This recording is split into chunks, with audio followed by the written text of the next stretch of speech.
How's it going, guys? My name is Roser, and today I'm going to show you a trick that has been recently figured out by a Nico user called Mabo.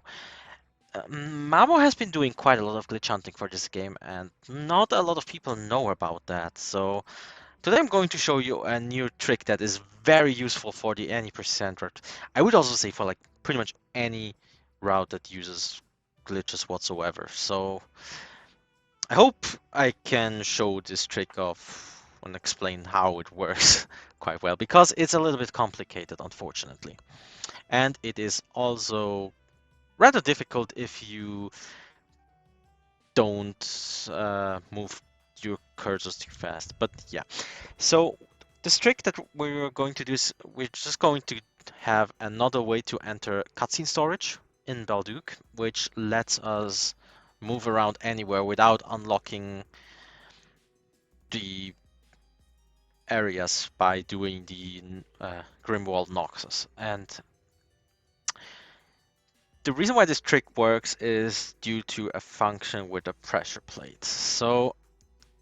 And the pressure plates that we're going to press are in the concealed path, which we can get access to very early on in the run, as early as chapter 2 if you can do a couple of skips, which I'm not going to elaborate further. Um, But as soon as we get, soon as you get to chapter 4 chest, you can do this trick over and over again. Which is nice, because then we're not reliant on specific routes to do the bosses. And as we can redo it over and over again, it's pretty fast actually to do that setup. So we're at the end of the chapter 4 dungeon. And what we're going to do is we're going to find the pressure plate immediately, which is around here. And that's also the pressure plate that we're always going to use.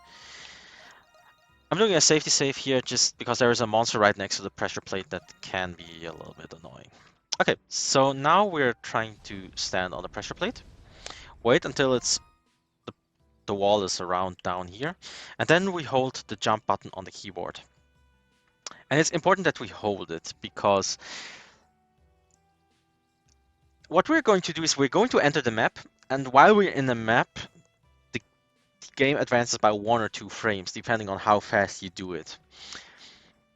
And if we enter it, like if we just hold the jump button, then there will be a jump sound as soon as we enter the map. And as soon as we hear it, we need to warp somewhere in Balduke. Preferably like in the central or in the entertainment district, because those are the 2 fastest warps that we can get there. For this one, I will show you the warp to the central in that case. Okay, it will be relatively fast, so that's why I'm explaining it before I'm doing the trick, because the trick is kind of problematic in terms of doing it properly. So, because we need to do it relatively fast as well.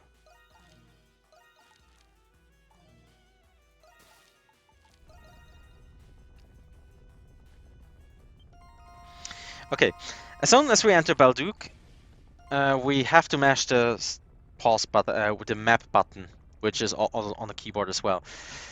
If we don't do it too fast, this happens. So we transform back and all the walls are here, which is the thing that we don't want to have.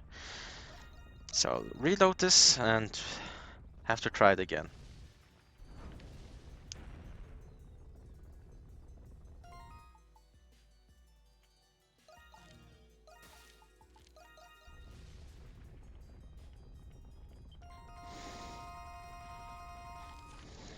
Alright, so this is how it's supposed to work. So like you really need to move fast when you're in the map screen. And also you're not allowed to exit this as soon as you hear the jump, because otherwise you cannot enter the map screen again.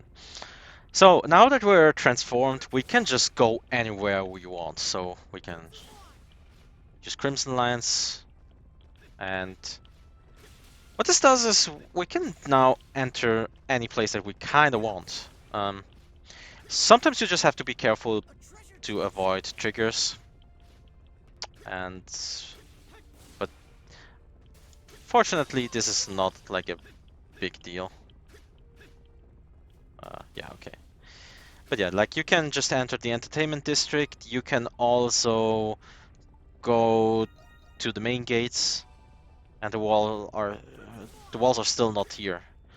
So we can go to the Chapter 3 dungeon to get Hawk.